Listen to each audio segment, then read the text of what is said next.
Hello everyone, and welcome to Ludo History. I am Adam, and today I'm joined with our own member of our community, Watcher.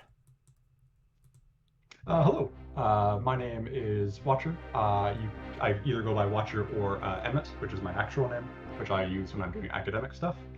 My pronouns are they, them. I'm a PhD student in medieval Irish literature. Yep, and as you know, I'm Adam, and I have an MA in Viking and Medieval Norse Studies, which means we're kind of a dream team for this game, because we're back finally with more Fire Emblem Genealogy of the Holy War. It has been a while since I've touched this game, because it's kind of a very sporadic thing of I'll just play it whenever I feel like, and slowly we'll get through the whole thing because there is just so much to talk about. Last time we left off in the middle of a chapter, so we're going to pick up right where we left off in Eldigan the Lionheart. So the plot so far, Watcher, I don't know if you actually have seen any of the previous streams of this, but the plot so far is basically that we follow Sigurd, our lovely lord right here, who is the lord of a place called Chelfie, or the son of the lord, I should say. And we have been kind of running around as our father and the prince are off a civil war on the other end of the continent of Jugdral. And so we kind of accidentally wound up occupying the entirety of the country of Verdane, and then equally accidentally wound up occupying now half of the country of Augustria. That sure sounds like the start of a lot of sagas. The young king or young prince is left alone, and everybody comes back, and the world's on fire. Exactly. It is very much that. Every once in a while, we'll get we'll have someone check in on us from the royal court in Belhalla, which is a corruption of Valhalla, by the way. But overall, we just kind of are left to do our own thing. And so, this is the king of Augustria. And we have proceeded to, murder him, take this castle, murder our best friend. Well, actually, no, we didn't. He committed honorable, somethings. This is our best friend's sister, by the way, Lachesis.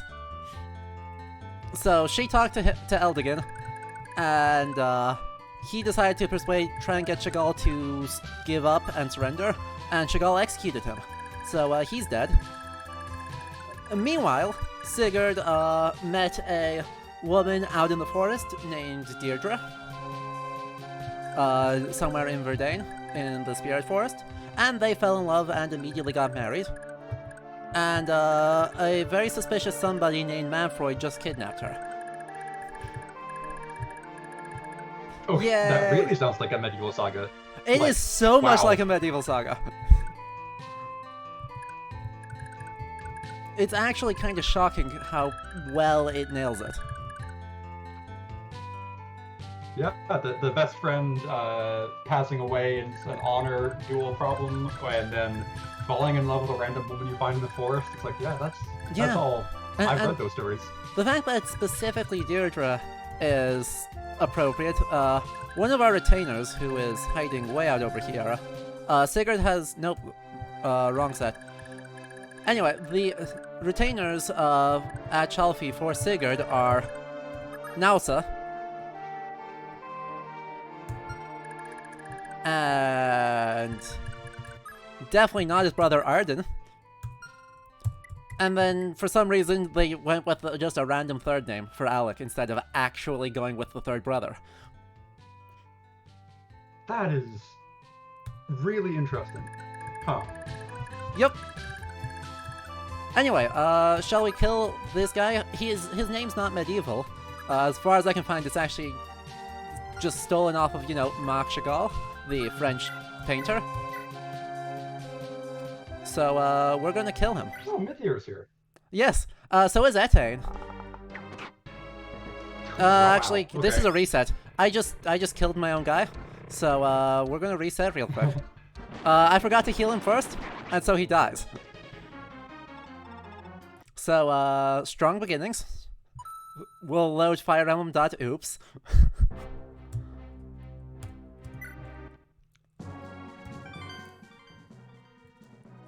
And do that instead. Where's Atane? There she is. They butcher the name, but it is in fact. I love how they are they're like, the names are anglicized, but anglicized in a way that I've never seen before. Yes. These are not the official translations. They finally have official translations for everything, thanks to Fire Emblem Heroes. But this was the fan translation, which anglicizes them in just baffling ways sometimes. Like, Kuin? Oh, okay. And yet they kept Mithir. I guess it's because Mithir doesn't look like it's a weird name. Exactly. One of the older fan translation uses Midale. So, it just continues. But yeah, you know, the Fury Lachesis is localized in this version as Rachesis, which is some quality Japanese phonetics. So much stuff happening. Hey look, good level.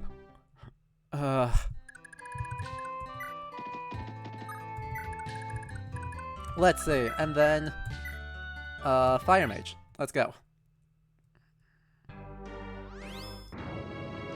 He actually is just gonna thrash Chagall here, cause turns out generals are weak to magic. Who could have predicted this? Anyway, we don't have... Actually, I wonder if I can get it yet. Before I seize the castle, I want to see if I can get the weapon. I should be able to, theoretically. Maybe. Does anyone have a talk conversation?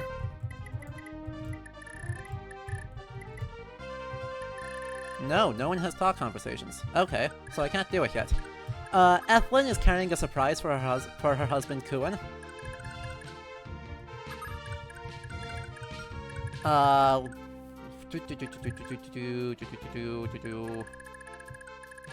And we're gonna see some more legendary weapons very soon. I'm very excited, especially from the legendary weapons. Like, have you played any Fire Emblem games before? I will completely admit my knowledge of Fire Emblem is there are those characters in Smash Bros. That a friend of mine is really good at playing, and I'm awful at. Suitable. I can respect that, because I am definitely a Fire Emblem main in Smash. But, usually, you know, legendary weapons in this series are pretty dang good. So, I don't know, let's just use one of these for comparison. Like, you know, this Silver Sword has 14 might. A legendary weapon in a normal game might have, like, 18. Somewhere in between, like, 18 and 22 might. So, incredibly strong weapons. But they don't even come close to this game.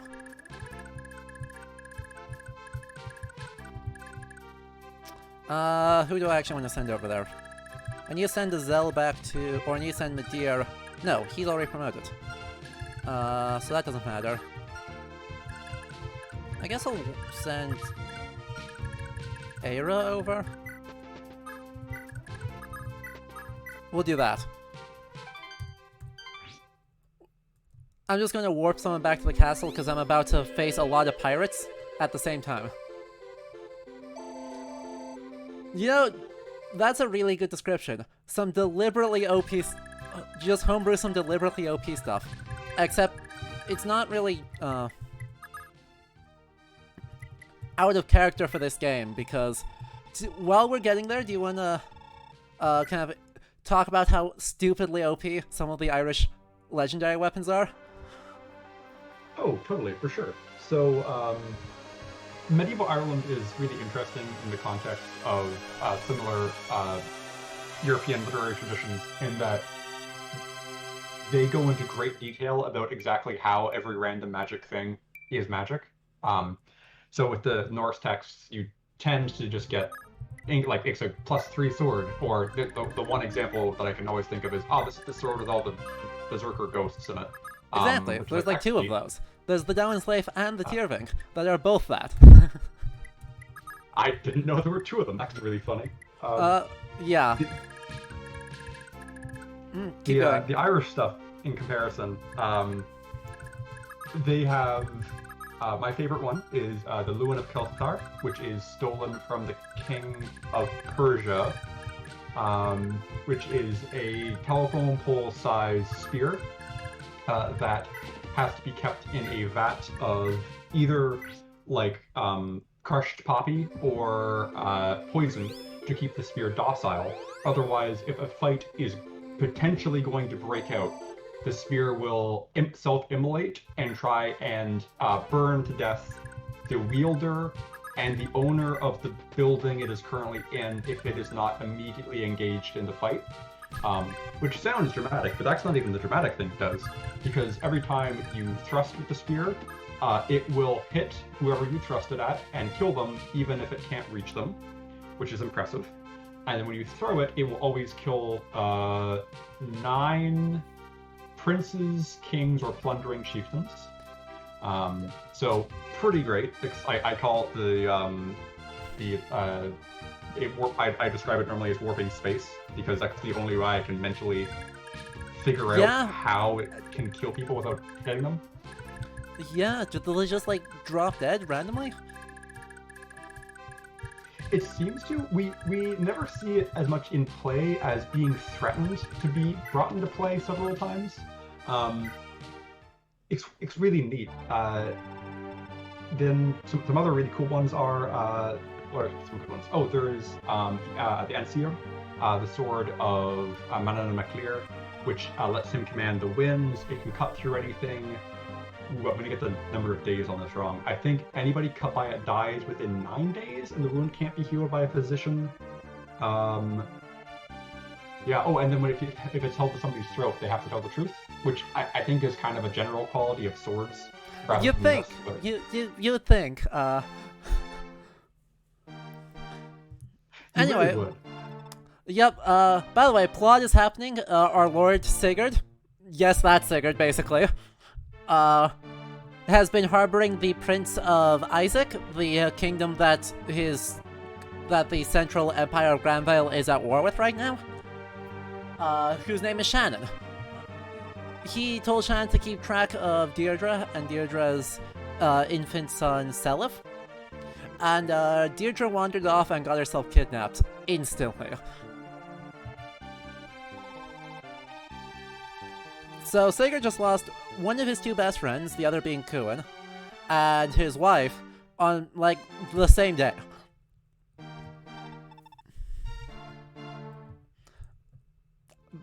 Unlucky plot. Yeah, that's a hard day for him. It's a bad day. He's gonna take the. I wonder if he's gonna take the dead best friend or the lost partner worse, because those sagas really love to be like, well, my wife's missing, but I just pine for that guy who just died. Oh man, actually, this game does both. Excellent. They are equal opportunity. So there's like whole special cutscenes in the second half of this game about both of them. So it definitely gets kind of the trauma and the reactions to the trauma really quite well. Like, this is, as a person doing like adaptation of games, this is one of my favorite games for that purpose, because it's just, it gets it. It gets it in a way nothing else I've seen ever gets it. By the way, look at this boy's stats. Also his name. That's a lot of strength. It's a lot of okay, it's Finn. Right. It's Finn. I mean, it's not quite as much as Kuin, who is, in this game, Finn is a retainer to Kuin and Ethlin. But he is suitably broken for being fit. We're going to show him off in combat next turn, because there's about to be a lot of pirates here. Oh, and also we have Beowulf, who uses swords badly. They're the best weapon in this game, but he just isn't... He's fine, but he's not amazing. And yeah, I think that's everyone moving. Exactly, it's just casually Beowulf, just like, you know, casually, this is the worst English, or the worst spelling of this name ever, because this is actually supposed to be Cullen. Oh, wow, okay. Yeah, truly tragic spelling of this name. I would have guessed that was supposed to be a Welsh name, just like looking at it. Exactly. Like a surprise Y in it. Yep, but no, it's Cullen, as in the smith. It seems like it's supposed to be a reference to Cuchulainn, but it didn't actually do it. For some reason, they don't put in the correct coup, or, you know, the rest of the spelling of the name. Oh, I'll have to type that out. There we go. Also, on the actually possibly Welsh names, we have definitely not important plot character Lewin. Is he actually not an important plot character? He's actually a super important plot character. Okay. Yep. But his name, since I promised Blues I would attempt to speak Welsh here, his name is probably a derivation of Old English. Supposed to be kind of corrupted form of Leofrina. So, kind of dear friend. But there's two Welsh words that are definitely relevant. Llew, which is lion, kind of reflecting his nature as the prince of the country of Celeste. And then the other one being Llawen, or kind of cheerful or merry, reflecting his nature as a wandering bird who just kind of wanders around getting into trouble.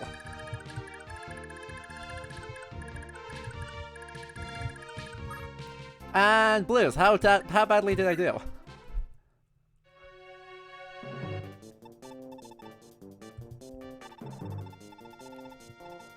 Yep, I can't do the double L. Shocking.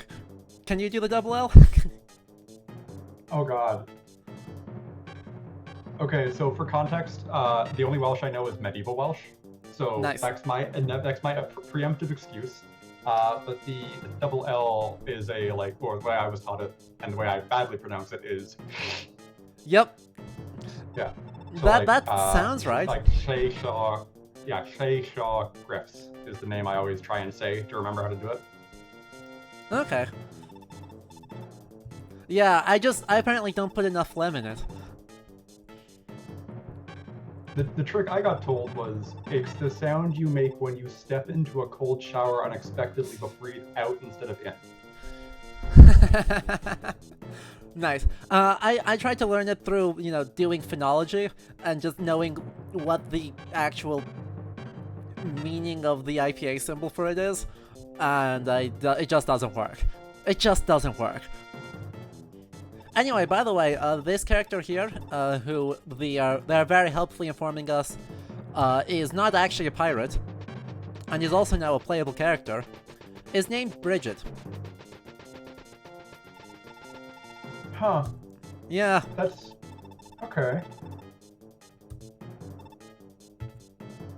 So, I can't think of a masculine instance of that name. What? She's female. It's neat. No. The Oh, archer? I thought that was the blue-haired guy. No, the blue-haired guy is just a random pirate that we're going to murder. The Yeah, playable okay. character is our female sniper, Bridget.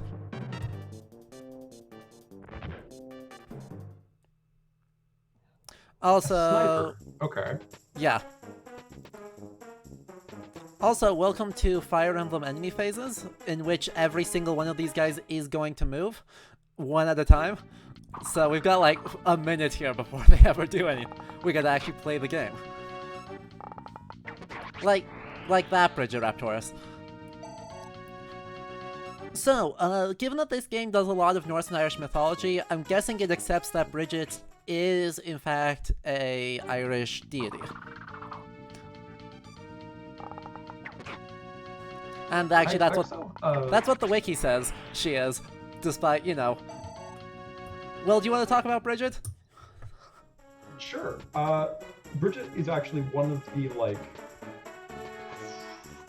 depending on what mood I'm in, either 2 or 5 characters from medieval Irish literature who might actually might be based on the cultural memory of a pre-Christian deity. Wow. Which is a lot of me hedging that bet. There is a population group in northern Britain during Roman occupation known as the Brigantines. And we know they had their Ciutates, their tribal patron, was Brigantia, who we don't know a lot about aside from that she was worshipped in what the Romans described as an acropolis in the city. And she was associated with both Hera and Tanit of Carthage, which is interesting. In the Irish sources, she is absolutely one of the least relevant people in the world, but for some reason, pop culture latched onto her. Bridget shows up in about 3 sentences in total throughout medieval Irish literature, but people like her. People seem to really like her. Any idea why they seem to really like her?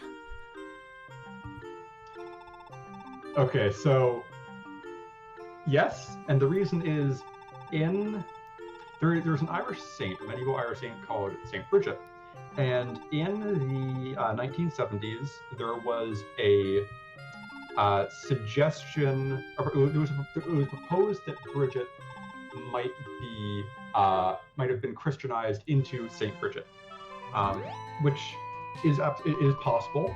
Which, if you know many historians, audience, is me being like, well, I don't really believe it, but it could happen. The Saint Bridget is a very Irish saint in that she has lots of curses. She performs 2 different abortions through miracles. She tricks a king out of a ton of land. She's a very interesting figure in the context of broader European medieval saints. But this suggestion that she was actually a goddess of some kind really kind of took a bit of academia by storm, and you got a ton of publications about her back in the 70s and then into the 80s. Exactly if you can identify the 2 is, I would say it's contentious, except that nobody has talked about it in about 20 years. So that kind of contentious. Yep. I know that feeling. It's like, if anybody published on it, a bunch of people would probably become like a conversation again. But it's just kind of, the conversation has naturally died down about it.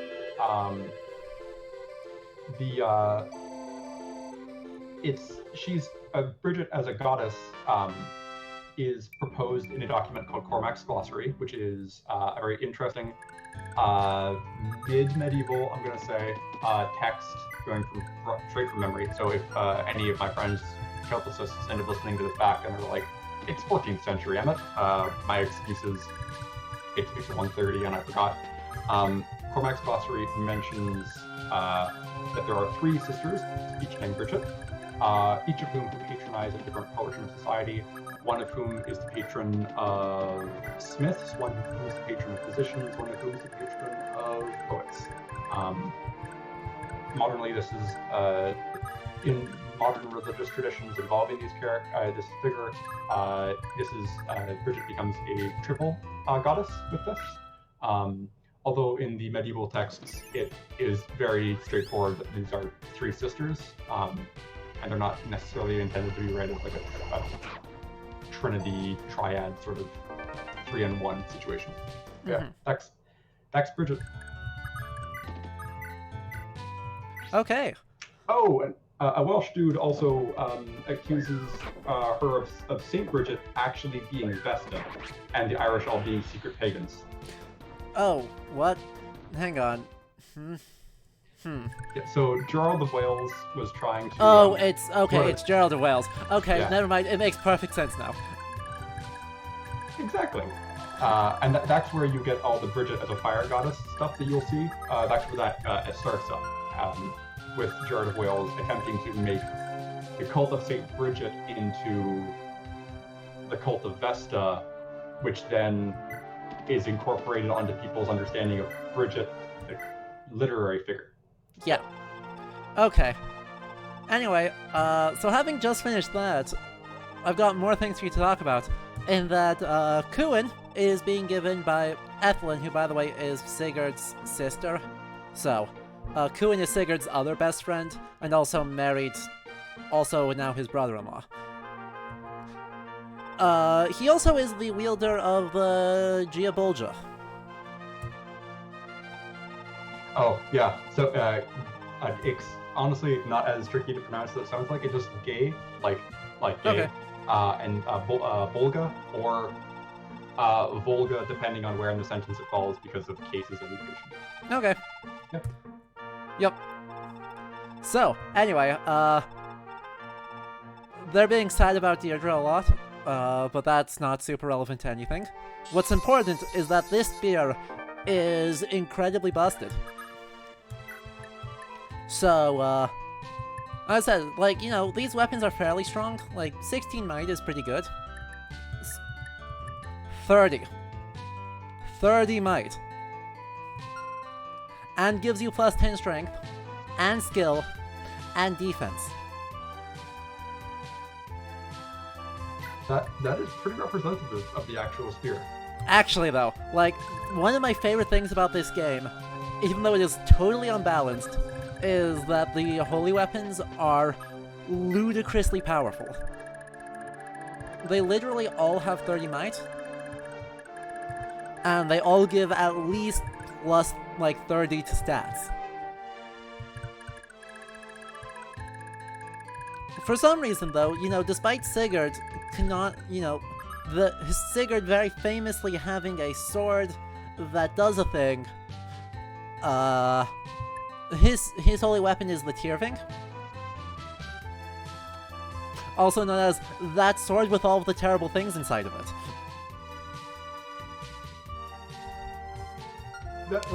That's not normally Sigurd's sword, is it? My knowledge of Norse No. stuff is very... No, dodgy. his sword is the, is Gram. So, Right. this is just taking Herver's sword and giving it to, giving it, for some strange and bizarre reason, to Sigurd. And by the way, also, Sigurd is a descendant of Baldur in this game, because there's holy blood. Actually, let's show it with Bridget, because she actually has some. Nope, not that skill. There it is. So, you can probably see here, they've got, like, Baldur, Forseti, Naga, Nier, Nova, which is Njörun, Hezul, Odo, or Other, Dowen, Ullur, Bragi, Tordo, which is supposed to be unclear if it's supposed to be, like, actually Thruther or Thor, and then Vala or Fjalar in the modern localization. As are 12 extremely Norse, mostly, names. So these are our kind of sacred heroes of the long-distant time of 100 years ago. Okay. Yeah, they may have not understood what a long time is. It actually... One of my favorite stupid things is that, like, everyone has forgotten the super evil cult of Loftyr that has ravaged the whole world 100 years ago.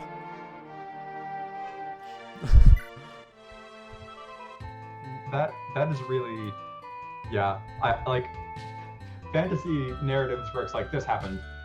10,000 years ago, and society hasn't really shifted since then. That drives me nuts. But we forgot something that happened a century ago. I mean, we're not great, but we tend to remember at least that far back. Yeah, it's like people's grandparents would have experienced that. So anyway, Bridget, as you can see, has that giant glowy dot next to Uller, which means she has major holy blood, so she's a direct descendant. Due to reasons, only one person in a generation can be a major descendant of one of the Crusaders. But it gives them access to incredibly busted stuff, so we'll see her sacred weapon next chapter. I'm not going to waste the time to get... In order to get Bridget's sacred weapon, you have to get Etain, who is here, to talk to Bridget, who is here. No thank you. So instead, you know, we're going to talk about two new characters instead. Telltale, once again localized strangely, our resident Thunder Mage, and Claude, the lord of the region of Edda, major descendant of Bragi, the god of poetry, and wielder of the Valkyrie staff, which, instead of choosing the slain, brings the slain back to life. Huh. Exactly. As a unit, Claude has one job, and that is, he uses staffs good. He's actually pretty bad at everything else. He doesn't take damage from magic, and he heals people for a lot of stuff once, and he's never going to double anything, because he doesn't have the skill that lets him double it. Meanwhile, Telltale has the great idea of, if she is below half HP, she will crit. Every time. No questions asked, That is just excellent. perish. It's pretty hilarious, because crits in this game are bad news, because it doubles that attack stat in the top corner. Which means that they hit for a lot.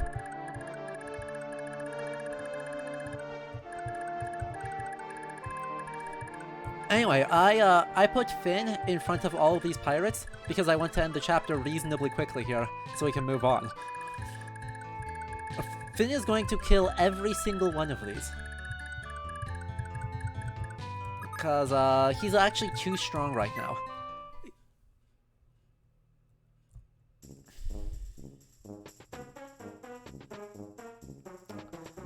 I actually maybe overtrained Finn, because he shows up later. He's about to leave my party, and then he'll show up later in the game with a couple of really weak units, and he'll be exactly as busted as he used to be, as he is right now. Which, let's all enjoy Finn McCool doing Finn McCool things.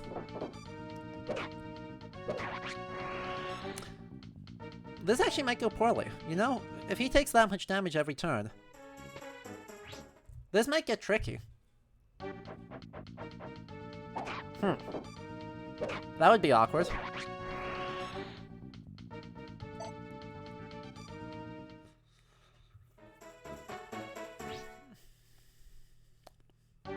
We will have to see.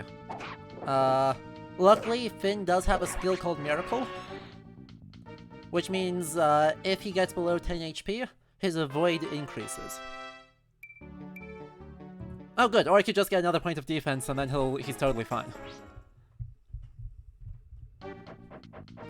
But yeah, in this game, sadly, Finn doesn't have any of his arsenal, of which it is quite extensive, right? Does Finn have a lot of super fancy stuff in the literature? So, like, Finn has a magic bag full of crap. Okay, that's what I thought.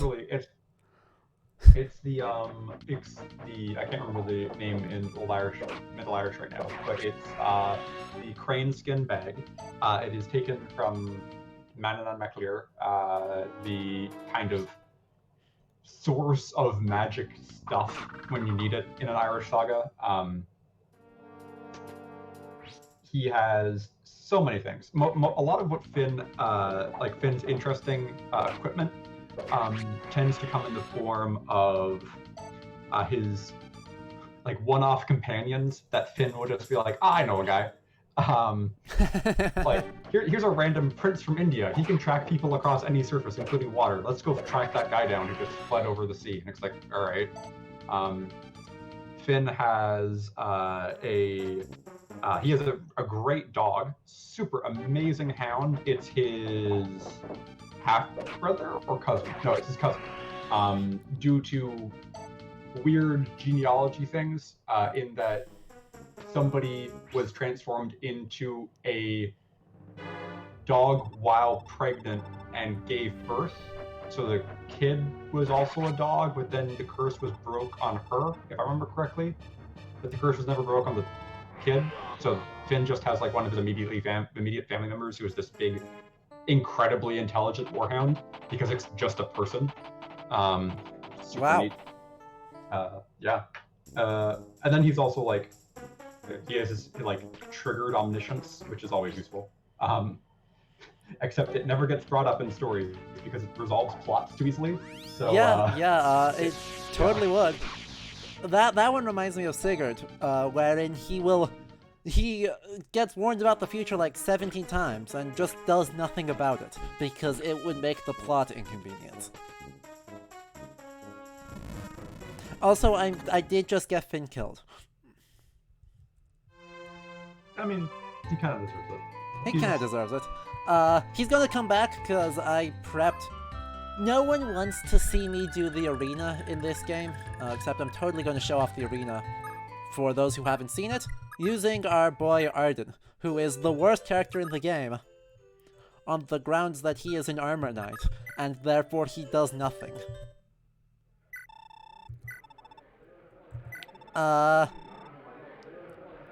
So, in the arena you can just fight infinitely many times.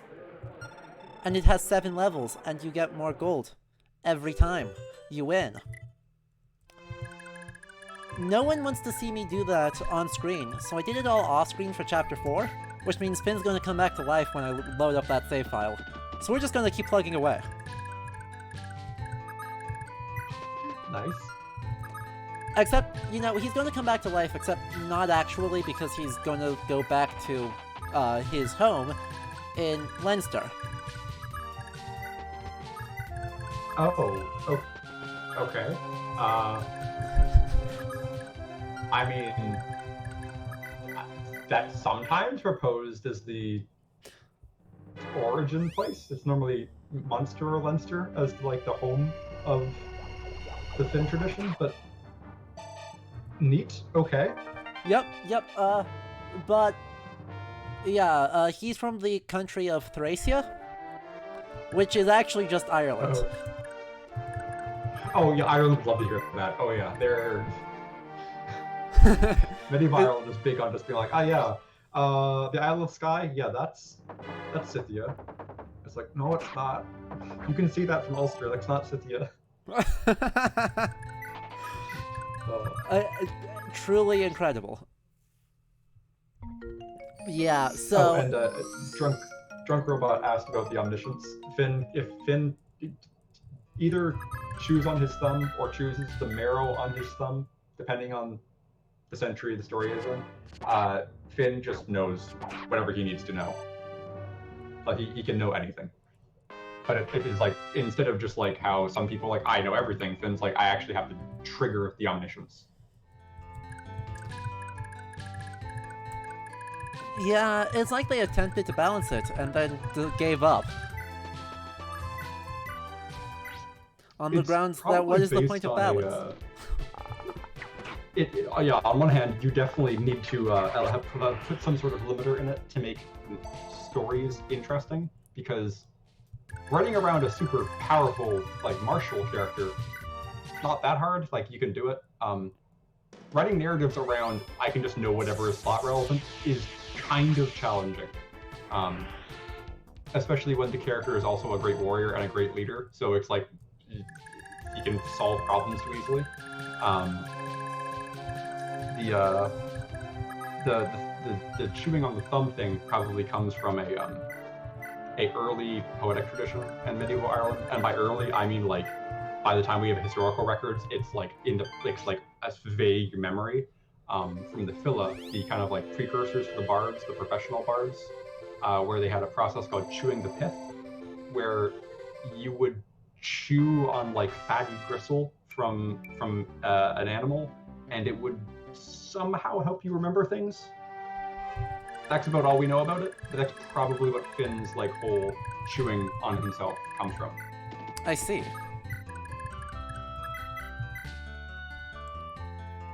That seems, actually, that's super cool, though. The ritual for that is very weird, even by the standards of, like, memories or how to remember stuff in the pre-modern world. That is weird.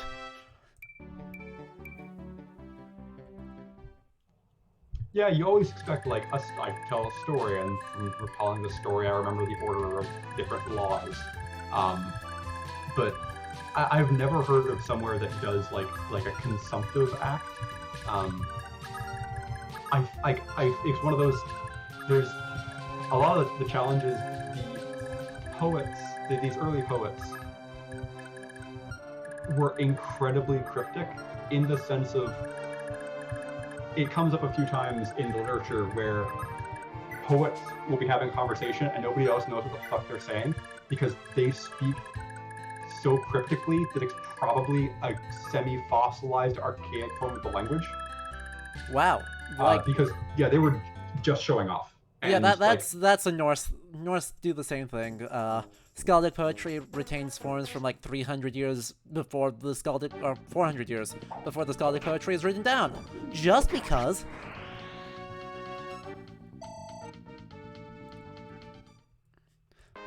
I mean, sometimes it's quoting the poets because you prove you're sophisticated by memorizing these super cryptic, hard to interpret things. But sometimes it's original compositions that are intentionally emulate things from several centuries previous. And then you have giant linguistic fights about, is this a fossilized form or is this a really old poem? And it's like, oh, Christ again.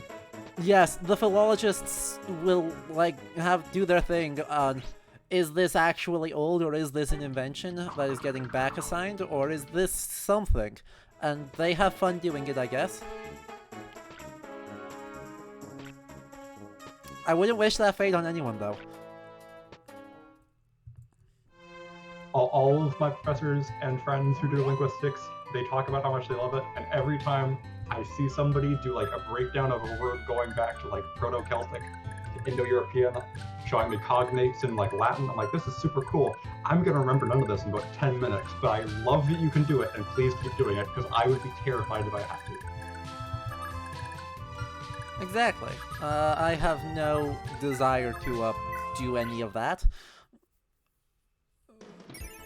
Because yeah, it is super cool, and the friends I have that do linguistics is like, oh yeah, that's super neat, and I know like the very basics of it, and I'm not even super confident on like what context do words show up in sometimes.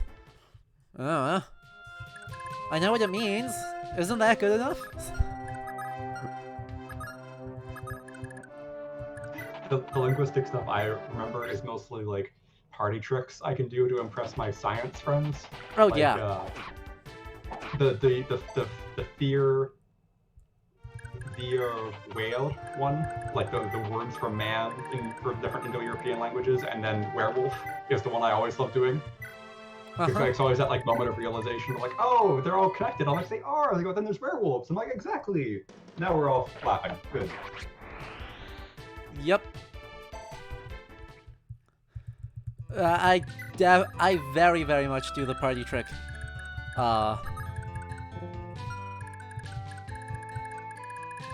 Linguistic party tricks without actually doing any of the hard work of actually doing linguistics.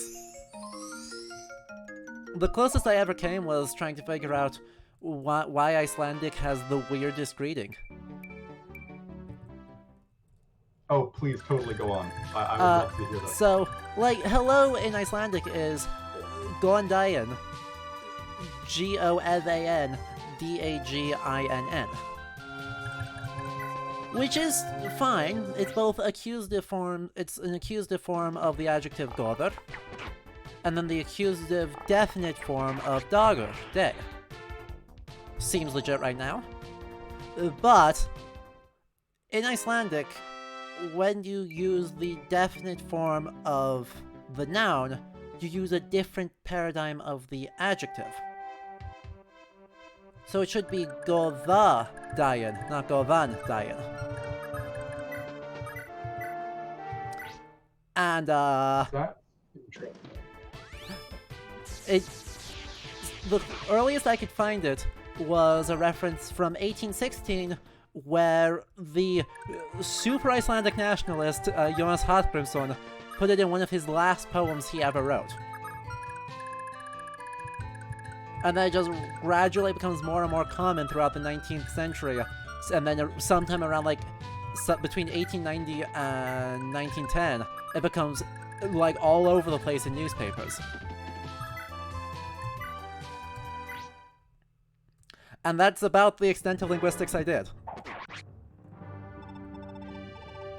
That's so... Huh. So, like, was that Christensen trying to, like, create a older sounding welcome because the nationalists love to do that? Or I don't think in this case. I think this time it's actually metrical for this one.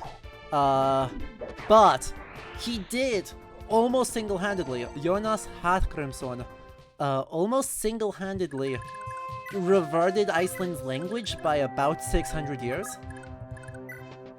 Holy shit, what? Yeah, so Icelandic should sound more like Faroese does.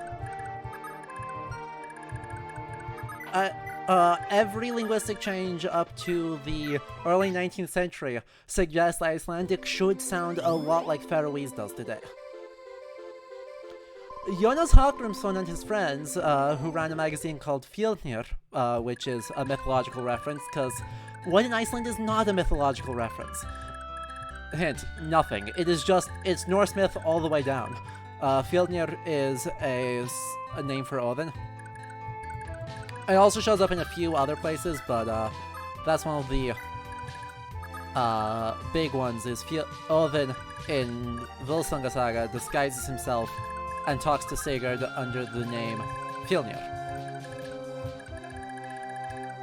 But yeah, so they were like, yeah, so we don't like Denmark, no surprises there. And so we want to purge Icelandic of all of the Danish influence that has made Icelandic worse. And so they did. So they went back to the sagas and were like, we like this change, we like this change, we don't care about that change, we like this change, we don't care about that change. And so they just started using it, and because they were incredibly popular, other people started using it. And, like, legit reverted Icelandic by, in some cases, up to like 600 years.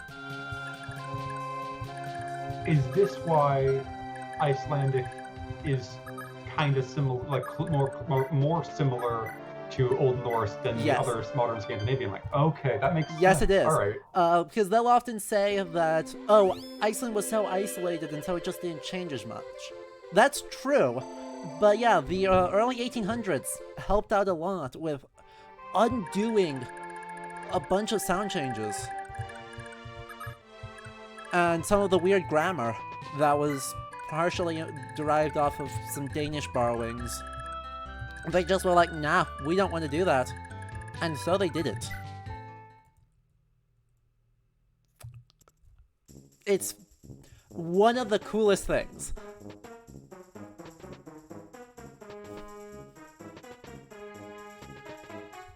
Yeah, that is absolutely fascinating. That so a handful of people could have such a massive impact on a language like that. Like, yeah, it makes sense that they were nationalists trying to, like, air quotes, purify a language, because that was all the rage in the early 1800s. It sure was. Yeah, so I am I'm grateful trying... that Irish didn't try to do that, because Oh Middle god. Irish sucks. Oh god. After they put in so much work into making it a functioning language. Oh crap, Telltale also died. Probably. Very good chance, yep. That's not good. Well, good thing we've got that save in which everyone survived, and it's fine. Cause... oh boy, the casualties are about to be really huge on that side of the map.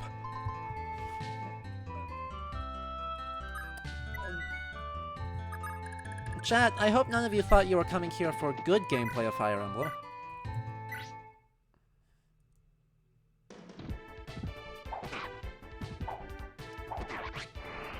On the topic of Tattoo, it's really interesting that they made her a sky wizard, because, like, the Tattoo from the Irish sagas is a Fervolig queen and one of the, like, 4 ceremonies of Ireland, where it is not named after her, but it's held in her honor. And she's, like, very overtly supposed to be some kind of terrestrial figure. She clears the forests of Meath or Leinster, and her heart breaks in the process. Not in, like, a sad way, but, like, she overexerts herself by, like, clearing an entire province worth of forests, and she dies. Yeah, fair. As you do.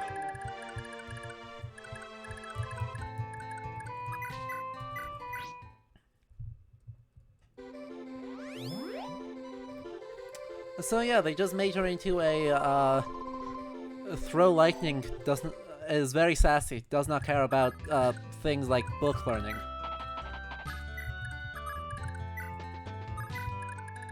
So I mean, for all the characterization we get from her from Irish sagas, which is, I think, she cuts down some trees.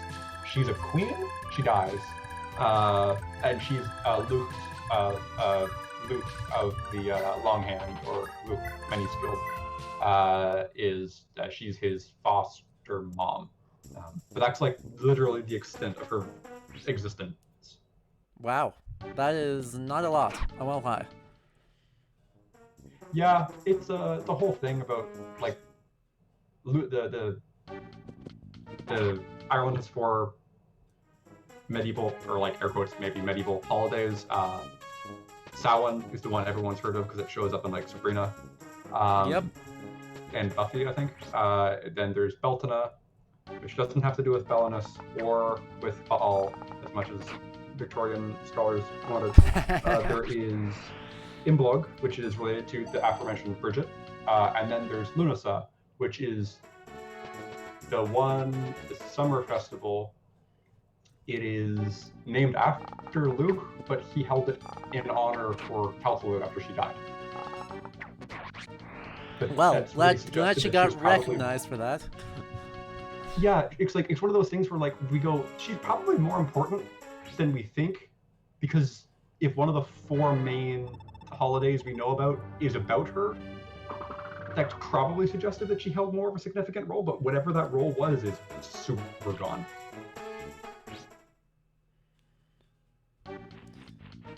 Oh no, that's not good. So Claude has, like, no weapons, so that's gonna be interesting.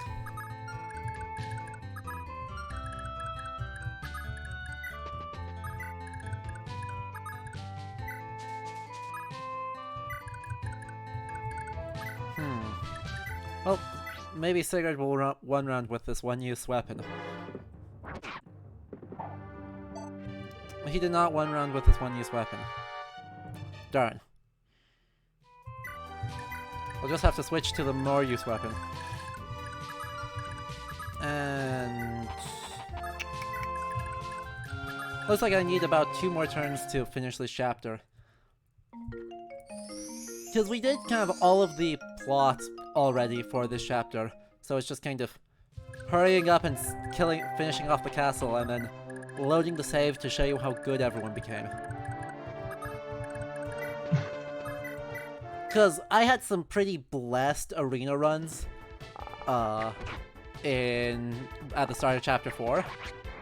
So, like, half my squad that is not yet super good became super good.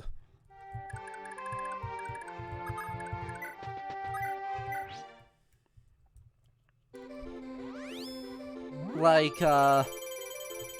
pretty much goodness in this game is entirely dependent on Holy Blood, so, you know, if your parents weren't cool, you don't get to be cool.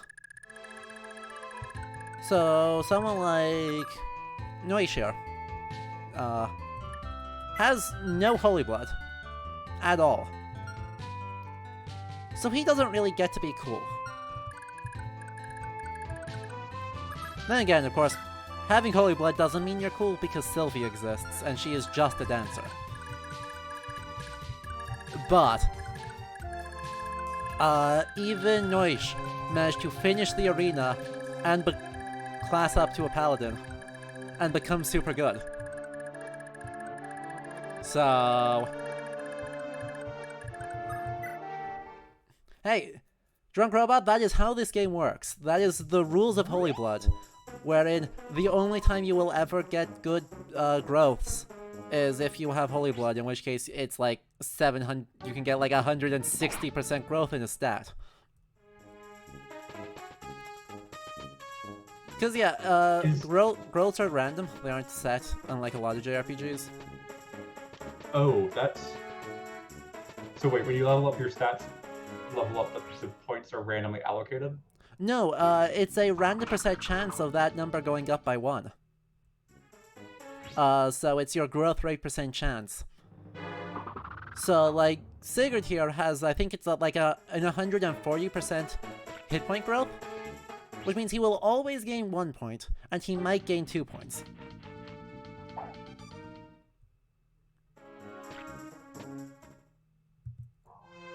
On one hand, it would give you very different runs between games. On the other hand, that would make balancing things very swingy. Who needs balance? That's the point where you've revealed you've never played a Fire Emblem game, because balance in my Fire Emblem? This is a game with weapons with 30 might that give you like plus 30 to your stats. And those go on the characters that already have the highest growths.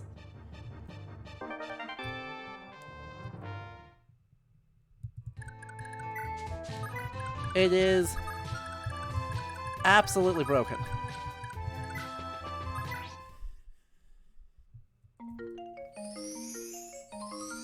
So, I don't know. I don't remember what the best one is. I mean, the Tyrving makes a pretty good case for itself at being the best holy weapon. It's either that or the one we're going to get next chapter, which is the Forseti. Because that one's just insane. Like, actually crazy. It gives something like, what is it, 20 extra speed? Which is a lot. Wait, the weapon's called Forseti? Yes. The weapon is, yes. That is the name of a person, yes. That is the son of Baldur, and the appears to be a deity really related to ideas of kind of reconciliation and peacemaking. Is he the one with the place name Island somewhere? Like a little... Oh gosh, I would have to look that up. That sounds right, but I don't remember where that island is. No, it's in the back of my memory of at one point somebody asking like, "Who's Forseti?" And I was like, "Oh," and I went and looked it up, and I was like, "It was a place name." Supposedly is Heligoland, which is off the coast of Schleswig-Holstein. But Yeah, so literally, like, Holy Island, or Holy Place, is the name of his holy place. Creative.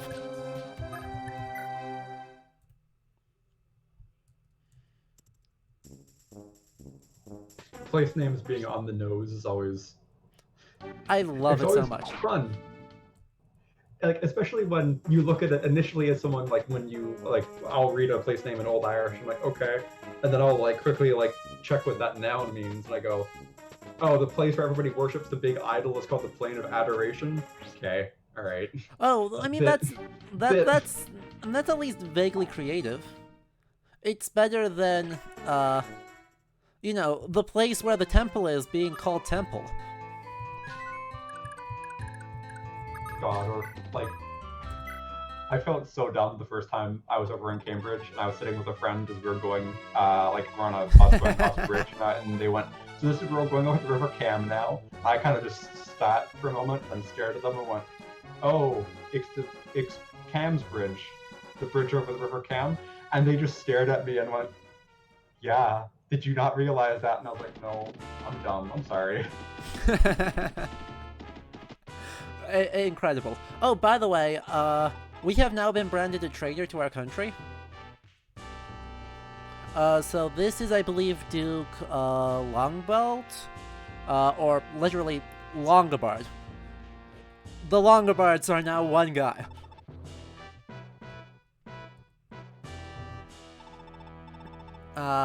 And also our dad has been accused of being a traitor, because apparently he's a Byronic hero named Byron, who was very noble and pure, and awful things happened to him, and he's going to barely exist in the plot of this game. Isn't the main character's dad the king? No, our main character's dad is the advisor to the prince. Except the prince just got assassinated. And these two blamed our father for it. Ah, okay. Right. So they're doing a coup. They're doing a coup. Also, the guy who gave us the sword I just broke, Arvis, who is otherwise everything has hyped him up to be incredibly cool, incredibly competent, uses a holy weapon and just is actually terrifying, is also doing a coup. That's our first reveal that he's a traitor, by the way. No, that's not true. There's one cutscene at the start of this chapter where they reveal he was doing a coup.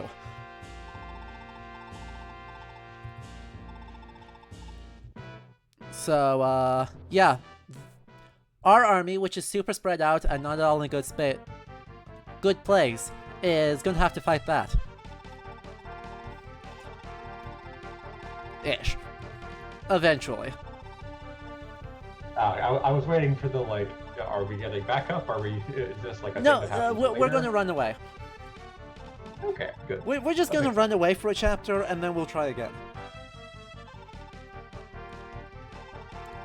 Fought a pointless war, I let Eldigan die, and now this. See, there. He's not worried about Deirdre right now. He's worried about Eldigan.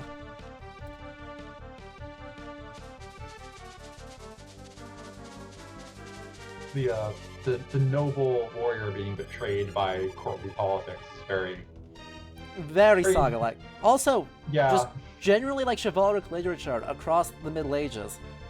That's like the stock trope.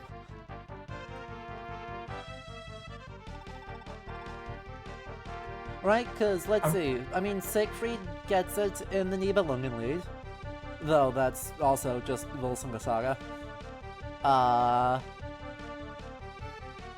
Sir Tristan gets it done to him several times. Percival gets it done to him at least once. Lancelot is the core politics. And I assume it shows up all over the place in the Irish sagas too? Yeah, you get not as elaborate because Irish courts are simultaneously complicated and simple. But you get things like in the Tombo Kulina, Cuchulainn is sent out to like fight the army by himself, and his uncle Conchobar is very evidently just kind of like. Oh, did you disconnect? Watcher did disconnect. He'll be back in a moment. Meanwhile, plot and also geography. So we're going to the kingdom of Celeste, which is a province on the border of currently the Czech Republic and Poland. Silesia. Which is also actually Scandinavia and has more Norse names. And also Pegasi, because in Fire Emblem, Pegasi live in places that are constantly snowy, and I'm not going to question how they're keeping horses with wings fed in constant snow. They can graze on all those, mountain flowers and the random tufts of grass that grow halfway up a cliff. Yeah, that sounds about right, because imagine what the metabolism of a Pegasus has to be.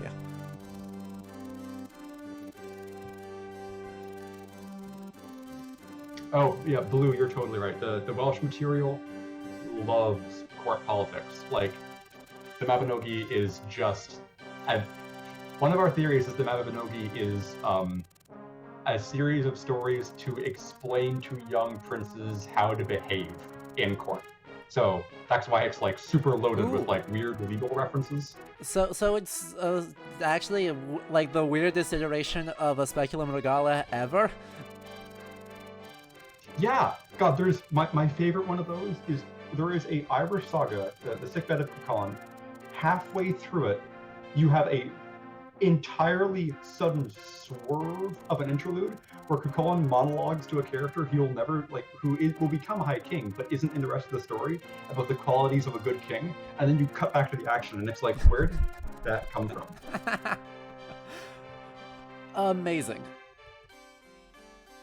That is pretty. That's just wild. Yeah, exactly, Blue. The second branch, like all the things where it's like, oh, you're going to be given like a golden plate the size of your face, like a silver rod as up to your shoulder, I think, is it? Those are all actual like direct references to the compensation for a king's honor price in medieval Welsh law. Like all of it makes super much, like tons more sense.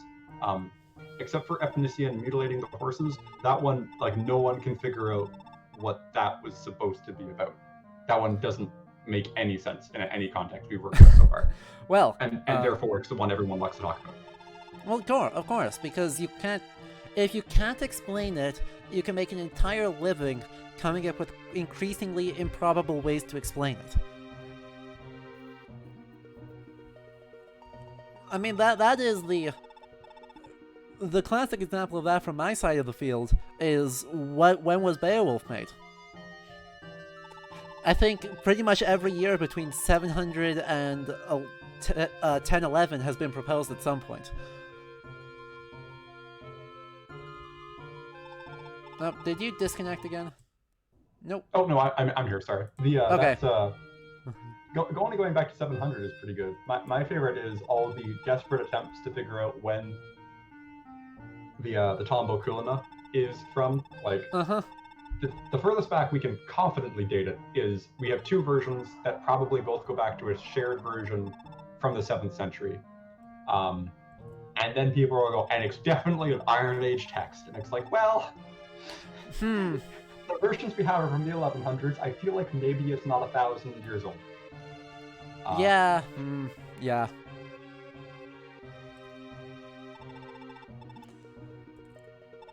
There's most of the ton is like very evidently we are plagiarizing bits of the Iliad we like. A classic. Oh, absolutely. By the way, the other day I was talking with someone on the Nibelungen Lead and kind of classical borrowings, and the marriage, the kind of trials of Brunhilde, in that one, have like this weird triple trial where Siegfried disguises as Gunther to do the trial, and invisibility is involved in weird ways, and the person suggested that there may be a parallel to Irish myth there, I'm not sure I buy that, but are there like big kind of competitions of that sort, the kind of wedding competition race thing? Ooh, there are one of the main, or air quotes, one of the main genres, as in one of the 12 genres that gets identified in a poem listing the genres, describes the Wait, talk you just have a poem describing the genres? Oh yeah, Man, it's great. It's man, I'm so jealous. If it makes you feel better, we've not found any story that fits about 4 of them. We think they were padding for to make the meter work. Oh, okay, that does make me feel better. One of them is the Tokvar, which is the wooing story, which are the genre of wooing stories. Thinking of them, the closest I can think is Tokvar 18. You have a character 18 in there, or you mentioned that you would get her later.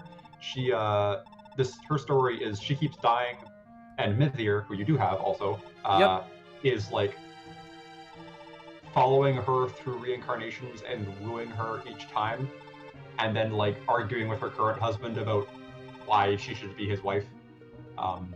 In other stories, like the other big one, which is actually I'm in the process of translating right now because things I have to do for my thesis, is Tokvark Ever, the wooing of Ever, which is Cuchulain's wife, which is more of like a kidnapping story, but it's a kidnapping that she plans herself.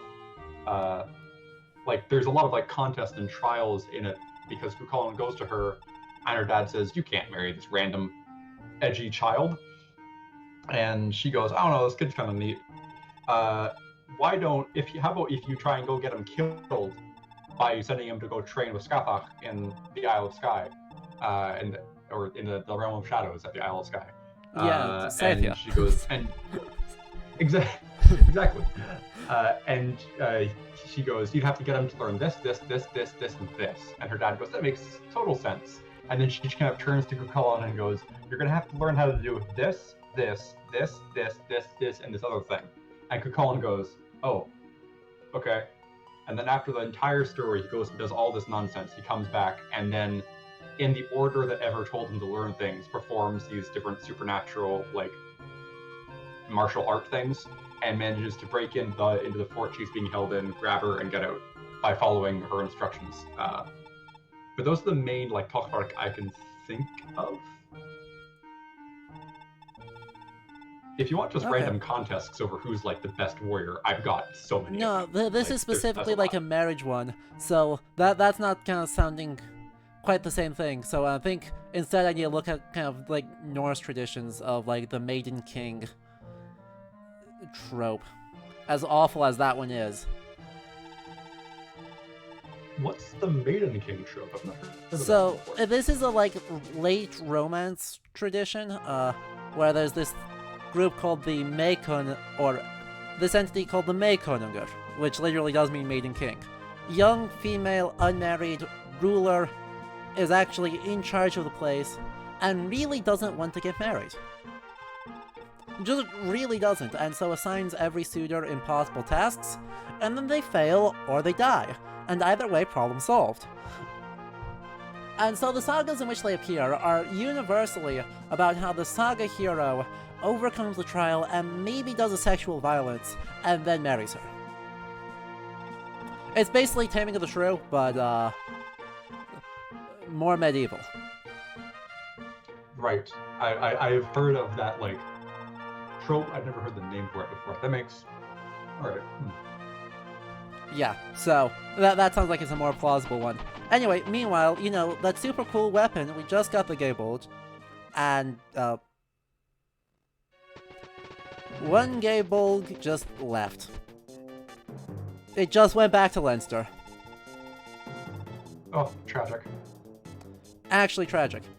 By the way, sometimes Kaga here does just take random names, because I believe Dilorba is an Irish name. It definitely looks like one. It's one of the three high kings of Ireland that cycle between each other. I remember that much. Oh, the three that cycle between each other. That's either the story of the taking of Ireland with the three Favori kings, or the Macha Mendruath, the story of the first High Queen of Ireland. I think it's that one. I'm pretty sure it's that one. She's super cool. One of my favorite stories. Mm-hmm. She, the brothers are exchanging kingship. Her dad dies. She technically legally inherits the throne, like in that she will now be part of this passing kingship three ways thing. Her uncles go no, and then she spends like the entirety of the rest of the plot essentially like, well, I'm gonna be High Queen, so I don't. Or she goes, I'm gonna be High King, and the text uses High King, so nice. That's why I always think as like a masculine coded word. I'm like, well, you know, there's at least one High Queen, so but she does some really interesting things in that at one point she pretends to be a sovereignty goddess, like doing the whole like, oh, there's like the princes are out in the forest and there's a hideous woman, and if they exchange some sort of sexual contact with the hideous woman, she will make them king. So she just kind of like stands by the edge of the campfire and one by one lures these idiots off into the woods where she hits them over the head and ties them up, which is my favorite like point in which the sagas internally recognize that a trope exists inside their own stories. Yeah. So I just reset because we got to the point where I did all of the arena grinding off screen and just instantly loaded that save. But man, that is so cool. So yeah, we have lost a lot of cool characters. Kuin was here, he's gone. Deirdre was there, he's gone. She's gone, sorry. Ethlyn was here, she's gone. And Finn was here, and he's gone. But we have everyone else. Look at how buff he became. He just gained like 15 stats from where he was a moment ago. Also, our fire mage gained a horse, which is probably the best promotion ever. Does a horse give you more movement on the battle map? It does. It increases his move by 3? Yeah. It increases his move by 3. And in this game, if you have a horse, you can attack and then you can take the rest of your move. Oh, so you can step in, hit somebody, then leave. Right. Okay.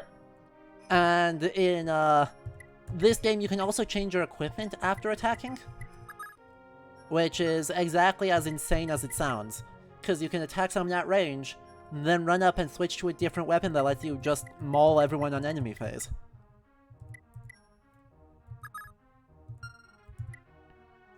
Ooh, you don't want that sword. I need to sell that. The sword I want to sell is the Brave Sword here, because the Brave Sword lets you attack twice in a row, which is pretty insanely powerful.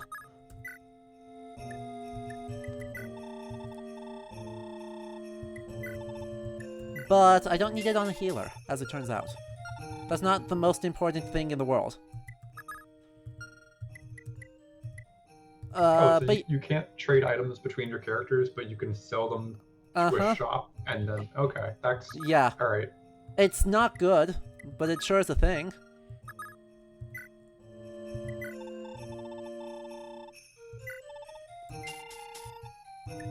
But if I can get Lachesis up to level 20 and promote her, so only, you know, 4 and a bit more levels, she gets the best promotion in the game, bar none.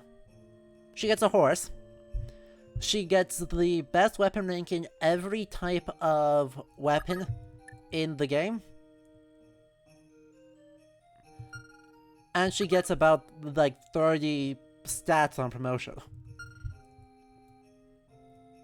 So she's gonna become totally broken in a very little while. So she's got a ring on her right now that doubles her experience. So she's gonna level up very quickly and then just, like, murder everyone. Hopefully. That's the plan anyway. Who else did stuff? You didn't finish. Oh, but you do need to repair that if I want anything to happen. Nope, not that button. Are the, like, job upgrades in this linear, or are there, like, you did something random and you're going a different direction now? No, these ones are totally linear. So, Cavaliers will always become Paladins. A Prince or Princess will always become a Master Knight. An Archer will always become a Sniper. And, Lewin will always become a Sage. Which is, again, pretty busted. So, it's all quite predictable, which is good. Oh, and also, Etaine needs only one more level before she's capped. Like, the level cap is 30 in this game. So, she is basically done. Which is good, because then I don't need to worry about experience for her. Anyway, let's take a look at what we're fighting here. Oh look, it's the Ring of Mages, who stand in a ring, and will move in a ring. Ugh, but he has sleep. Fine, I'll have to buy silence with someone then. Grr. Ooh, that's Blizzard. That's not good. Elwind, Elwind, Elwind. Okay. Those aren't too bad. And then Myos. Who I think is not supposed to be... It could be a corruption of just, like, Mayor. You know, greater. But I think what's more likely is that that's supposed to be... in some way, a corruption of Majos. Or, like, sorcerer. In either way, it's a Latin word, not a Norse one.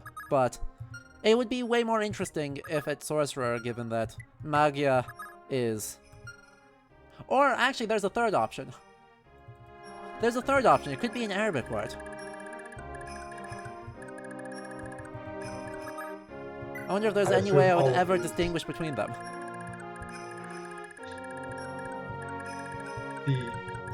I assume the Arabic word is also descended from the Zoroastrian term? Yes.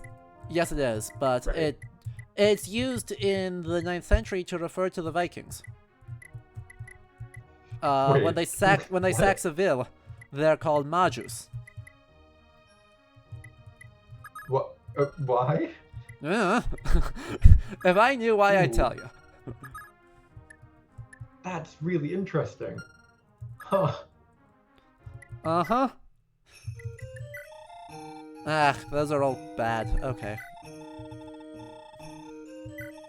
I wish I had a better weapon on him. But he does have the Wing Slayer, so he'll be useful at least.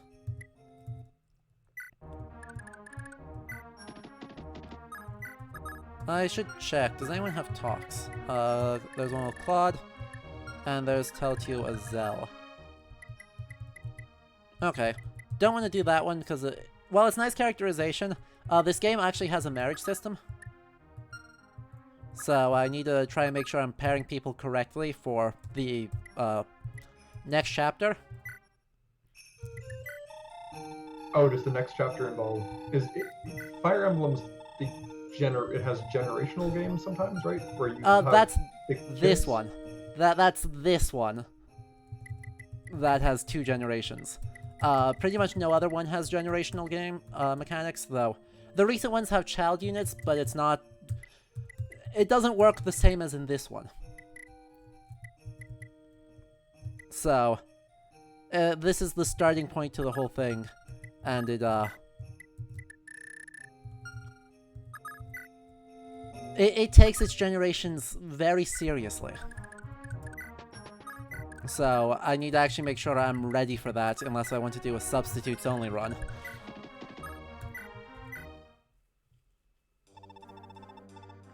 So, yeah, the, spoilers... Nah, I'm not gonna spoil it. You know, I'm not gonna spoil what happens at the end of Chapter 5.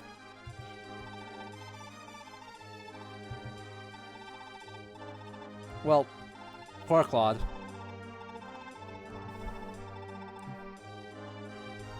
No, Sigurd has a good idea, Claude. You may want to listen to him. Just kill them all and it will be fine. Or not. So Claude may have just foreshadowed the whole thing. Whoops. Anyway, so I'm trying to pair Tail 2 with Lewin because that gives us someone very good very soon. Exactly, Raptorus. If they're all dead, then there's no problem.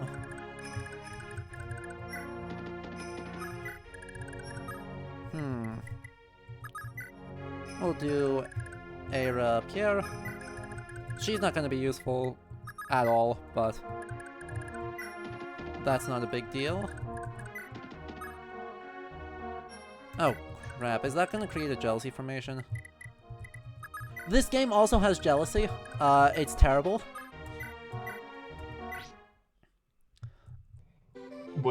So, mechanically, what does jealousy do?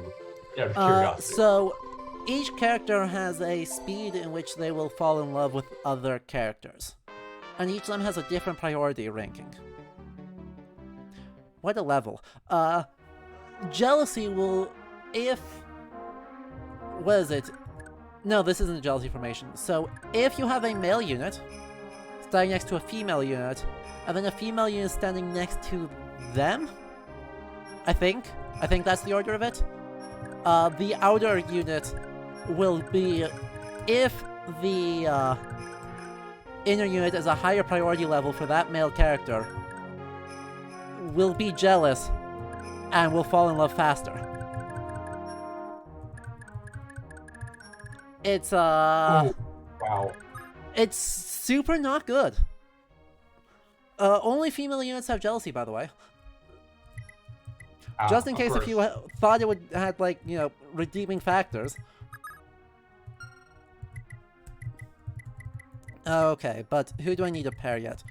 Bridget needs to pair with someone. Who are the kids?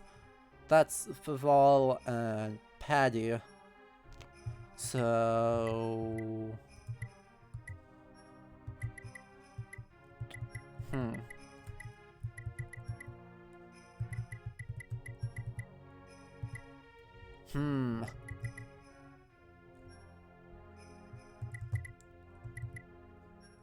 Would be okay. I think that would be probably okay with... Well, none of them, actually, but... Krillin's probably the best, so we'll just roll with that.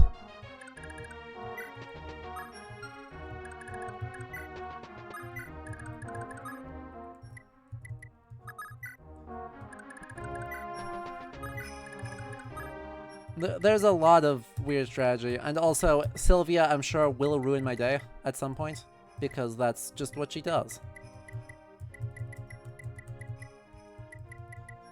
Does she cause jealousy or love to... like, she unfortunately falls in love super quickly with Lewin. Which, and also, you know, since she's your dancer, will, make sure that some of your characters are able to move again. But that means sometimes she ends up next to people where you really don't necessarily want her. So... Oh, who do I want to... I want to pair with... Do that for the pairing. I think I want to do Lachesis Snoish to get fit, or to get Leaf critical. That makes sense, I think.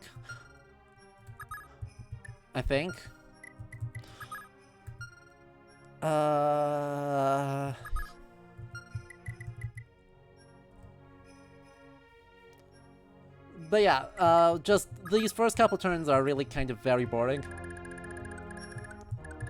In the meantime, it's honestly very interesting watching you like meticulously organize everybody where they need to be. Like, I am fascinated. Like, this is such interesting game design in that it feels so like 1990s in the like this is really really complicated, but it might be cool, but it also might just be a lot of bookwork. Yep, that's exactly what it is. While I enjoy it, I'm going to pair Azelle and Aaron just because. That's not a good pairing. It makes Zed okay. No, I goofed that one up. Forgot that Aaron has less move. Oh well. But yeah, it is super duper complicated, but I do deeply enjoy this style of gameplay. And then we'll heal quick. I should turn off staff animations. Actually, you know what? Let's just turn off all animations because they actually have map animations on this thing, which is incredibly cool. Animations off. What would map animations be? Like they have the little combat sprites actually have unique motions while in battle. They are all incredibly cute.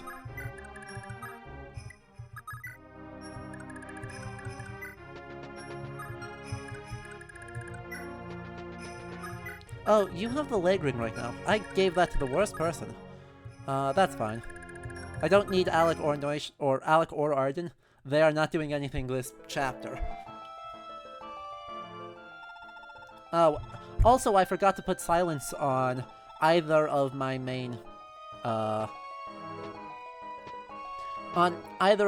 staff users. So that's exciting.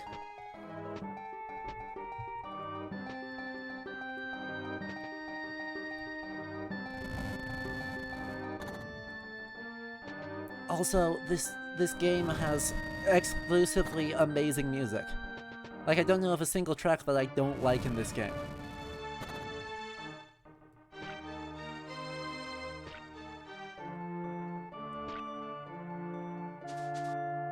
And Pegasus Knights fly incredibly slowly. And you need the silence to help counteract the sleep, right? That's what you were mentioning? Yes. Because sleep lasts for 5 turns. And, that's awful. Yeah. So, we will... If someone is slept, they are asleep for 5 turns, they cannot counterattack, their avoid goes to 0, and nothing will wake them up.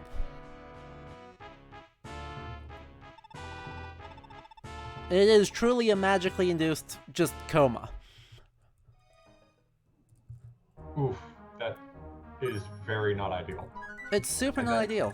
And if you know, Sigurd gets slept, he is the only one who can seize castles, because in this game only your lord can capture a castle, because apparently no one else is cool enough. And so, you can just lose, basically. Literally 5 turns wasted for no purpose. So, yeah, we want to avoid that happening. Luckily, Sigurd has a ring on him that will make that less likely to happen, since he has the barrier ring.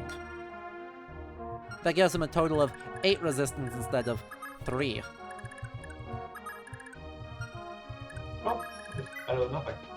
It's an improvement, yeah. I wanted to give... Does the silence spell specifically counteract sleep, or does it just mess with all kind of like verbal component magic kind of stuff? It stops magic users from doing anything for 5 turns. Like, it just seals away. Huh. It's a seal, so it just says, "You wanted to do magic? No, too bad. You don't like that? Well, too bad. I don't care." And then you're just kind of left going, "Huh? Well, I guess." So it's actually incredibly, incredibly powerful. Oh no! Dang it! Sylvia? I didn't want that. Sylvia! There is no way... The moment I saw you the answer, I was like, oh, it's gonna happen. Uh-huh. Yup. Yup.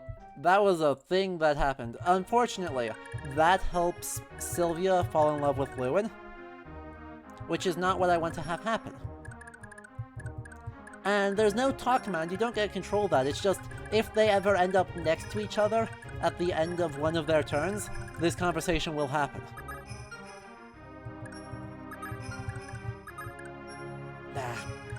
Blast. So, yeah.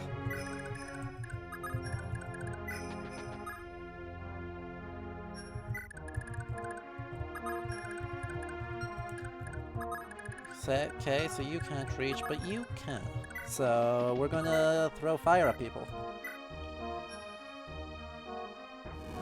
Look at these cute map animations.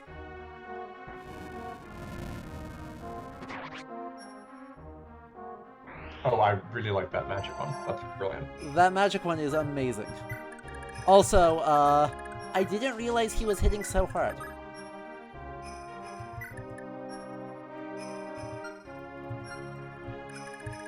I did not expect that. I wasn't expecting him to one round. So that was cool.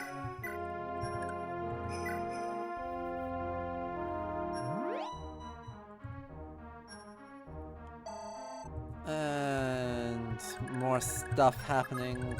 Now it's just movement for the rest of the turn, because yeah, there's no one nearby to fight. Aira just wants to move 2 to stand next to Lex. Beowulf isn't ending up with anyone this run, so, you know, he's gotta keep to his namesake.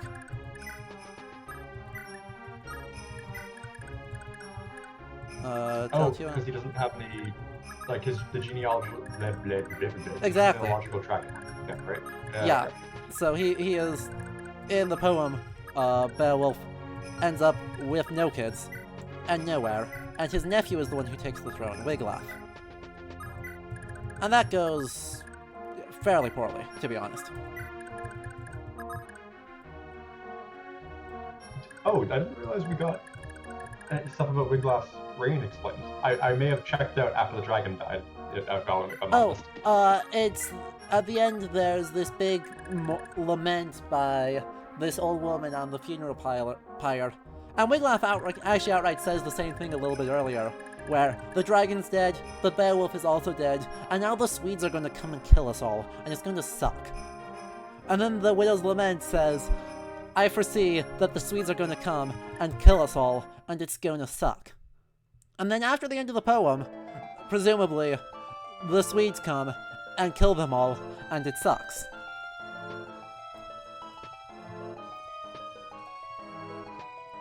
So, graphically writing them all out of the narrative, so we don't have to explain where they went.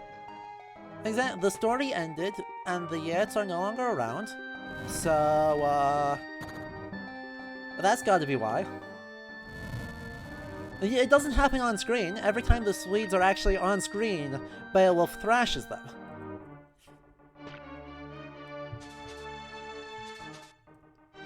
So, this is a purely off-screen thing that is going to happen eventually, we promise.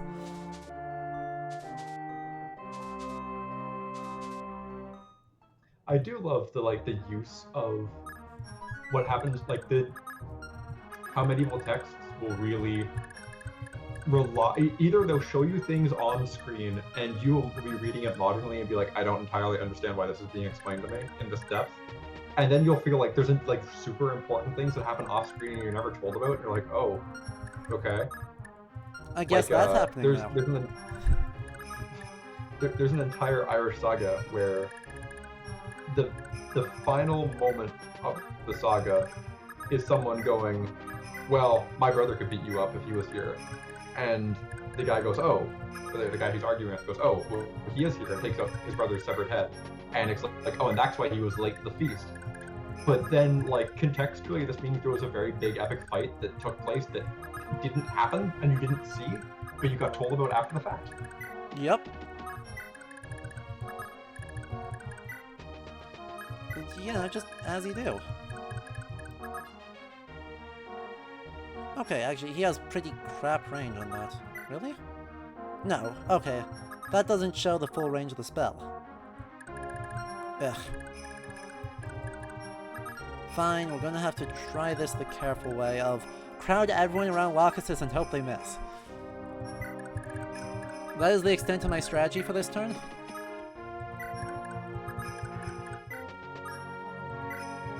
Because Lachesis gives plus 10 hit and avoid to anyone within 3 spaces of her. Is it a single to hit calculation or per person in the area? Oh wow, okay.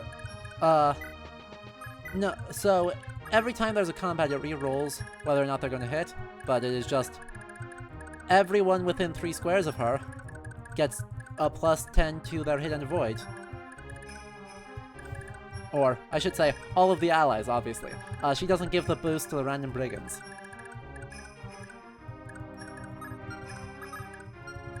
So, yeah, there's gonna be just kinda hope some people miss.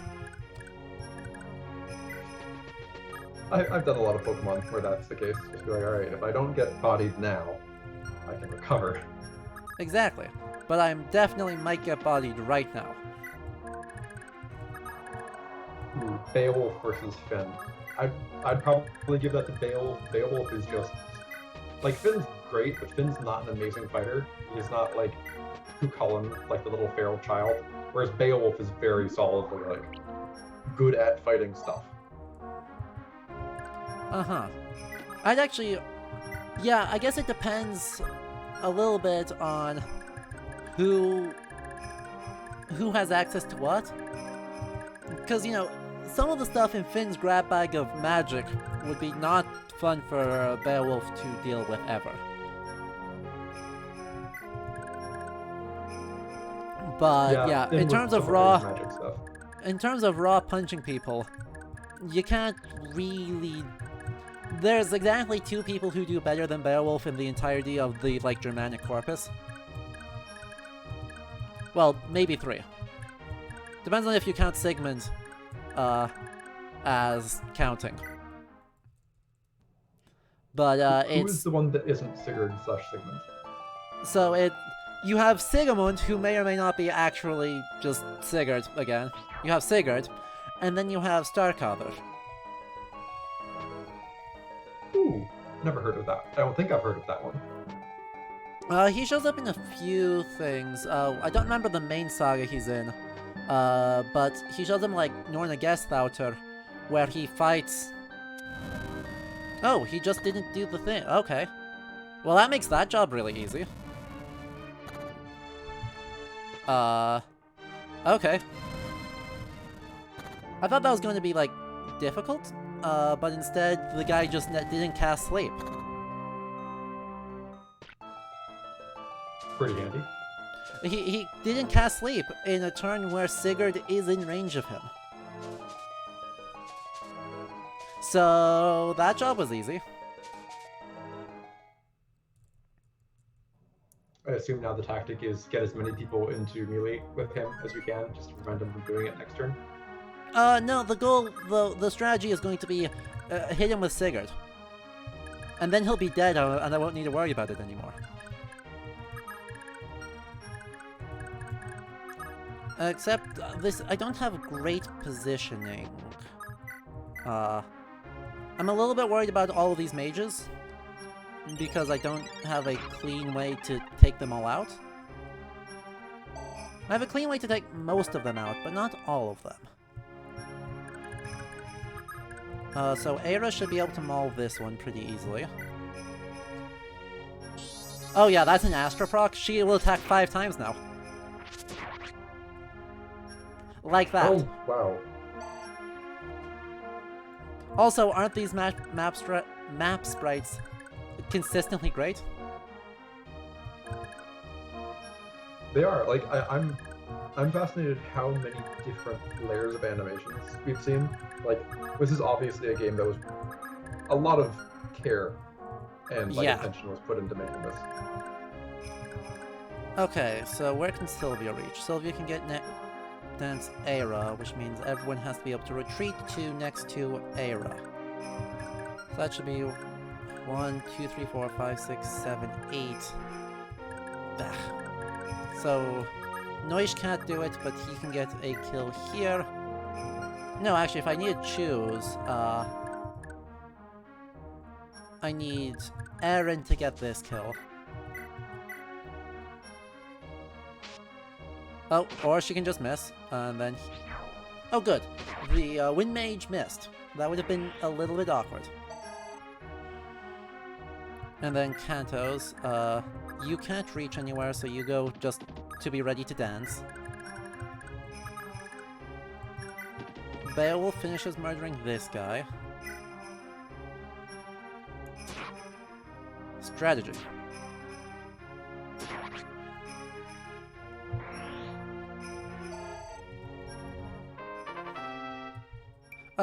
Colin, were you asking, like, who is the other guy? The other guy is called Starkather. So, like, he shows up... Anyway, yeah, I didn't finish that thought. He shows up in Norna Gesthauter as one of the places. He shows up in a few others, but I don't remember them. In that one, though, in Norna Gesthauter, he shows up, he fights Sigurður, and gets thrashed. Like, it's not close.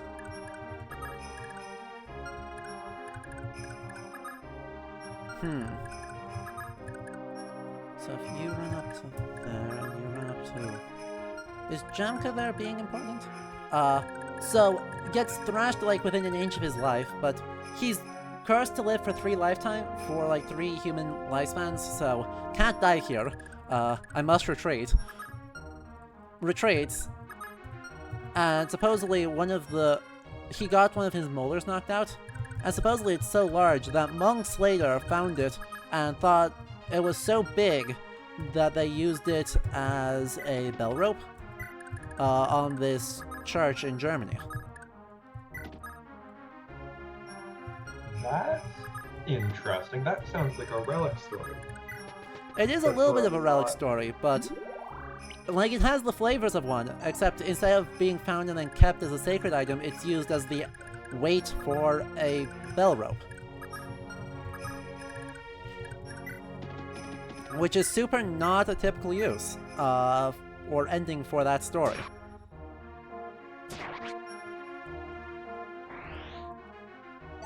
Okay, this is actually going to be potentially quite bad. Where can you reach? You can kill one, probably.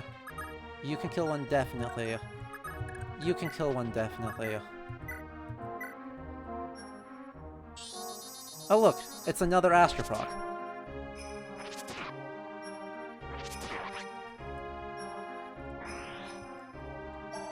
Okay. Ooh, actually, is this... No, okay. Sigurd does have to kill that guy because he can't reach anyone else. Right, because... it leaves Noish in such an exposed position, unfortunately. I don't see a way around that. I'm just gonna kinda hope that... Oh wow, he doubles. Okay. I actually was scared that Azel wouldn't double.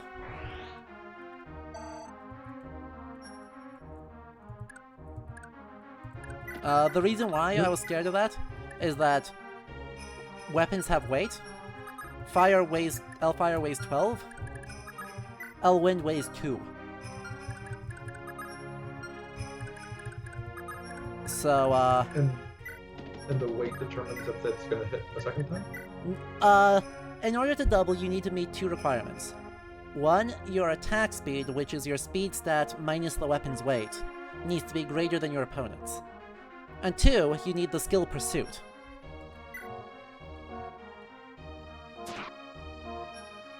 Ah, crap. That's not good. Okay, so that changes things. Because Sigurd now, instead of killing the guy who can put them to sleep, has to kill the mage. And then hopefully someone can... Hopefully they don't die? Though that was enough damage to be at risk. Yeah, that was 17, so that's actually really scary. This might be a game over. Isn't that exciting?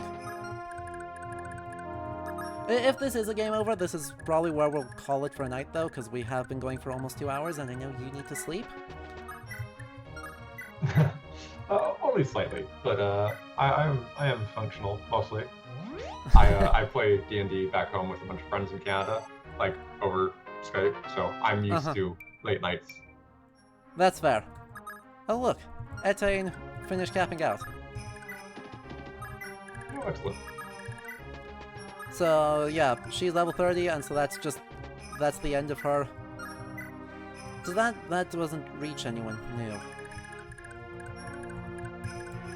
That's not helpful. So we're just gonna have to hope we get incredibly lucky here, because Sigurd can die. And I assume that because Sigurd is like majorly plot relevant as the main character, that if he dies, the game is just like, you're done. Yeah, anyone can die except for Sigurd. The game will continue with, okay, Noish just dies. That's unfortunate. Sigurd does not die, but Noish does. He's gonna have to dodge that last hit, which is not a good chance. It's like a 20% chance of him surviving this. Yeah. I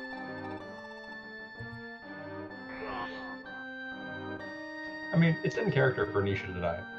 Exactly. It's essentially his whole point. That's like the one thing he does in the entire story. Yeah, he gets conned into running away with somebody and then dies in order to explain why Ulster doesn't have an army in the time. Exactly. World building. Or something.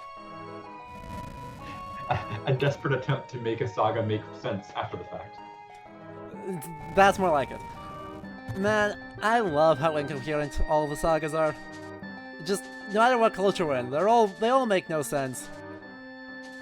And there's so many attempts by so many people to make them make sense.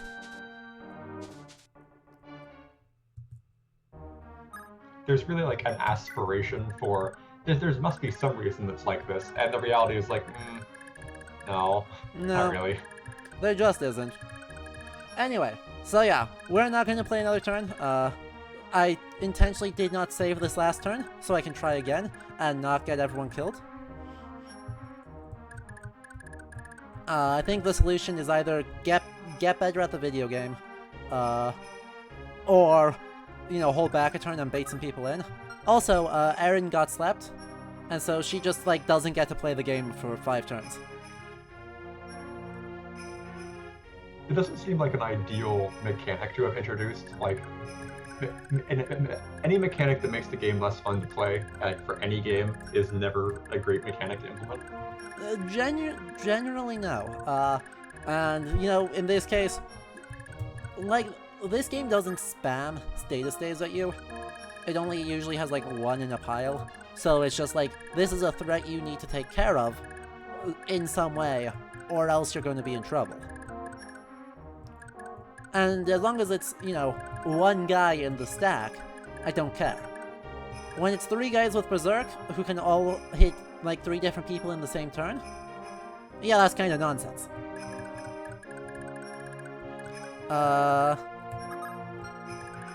But anyway, I hope you guys enjoyed, and thank you so much, Watcher, for coming on. Hey, it was really cool. I'm more than happy to do this. Yeah, at some point I want you on again so we can talk about, what's up with, specifically Japanese adaptation. Oh god, like this is a Japanese game. This was made by Shozo Kaga, and as you can see, like it does some cool stuff. Right? It gets a lot of the weirdness right. It also just really obscure stuff. Yeah, like a lot. Like they use like Tafalu. That's a weird one to use. Like Mythier and Etain, it's like cool. They're not the first thing people tend to think of. There is because Celtic Studies is so young and so tiny that we don't have any essentially historiography. Nobody's really studied about why the hell there was like a journal of Celtic Studies out of Japan in the 90s. There just was. Yeah, exactly. There just was, and we were like, oh, that's the thing that happened. And I'm like, what sources were they using? What texts did they have access and translation to? What universities are offering this course? But there's something going on with Japanese use of Irish saga material in pop culture because it's so interesting. They take such different conclusions. It's so popular. Like, it's not Norse popular, but it's like, it's second fiddle to Norse again. Yeah, like, it shows up, like, the most I get with other scholars with it is they go like, why does some random person in a jumpsuit show up when I Google Cuchulainn? I'm like, oh, that's fate. Don't worry about it. or the one we mentioned like the other day, like, frickin' video games love using the name Ariadver. Right? Like, that spear shows up all over the dang place. When it's just the Lewin, again. Yeah, and it's like, that is the name given to it in a single song. Oh, and by the way, I'm hovering over this. They've got... No, you finish that thought. Oh, it suggests that they have access to a translation of that specific text, which is super weird. Like, it's just not the text. Like, I think I know why they have access to that one, because it comes with two other more famous stories in a very famous Yeats translation. But, here's a whole thing. So that kind of thing is weird. By the way, I'm hovering over this holy weapon because this is the worst holy weapon in the game. It gives 10 strength and 10 speed, which is awesome, but it's a bow. Also, it's the worst translated one. Like, you usually can tell what's that's supposed to be, as we're wrapping up here. Like, Sigurd will get the Tyrving. Eventually, Balmung will show up. We had the Gebolg. And all those are identifiable things. Good luck identifying what the original name for this one is. I've been sitting here like trying to shuffle the vowels in my head. I just can't think of a magic bow. Yeah, its name isn't a bow. The Norse name is Idalir, as in the place where Ullr lives. Oh. Huh. Okay. Exactly. Which literally, like, this is a very literal translation. You Dale. That's Idalir, that's what Idalir means. But yeah, they, like, translated it, and then it got corrupted in the Anglicization. So,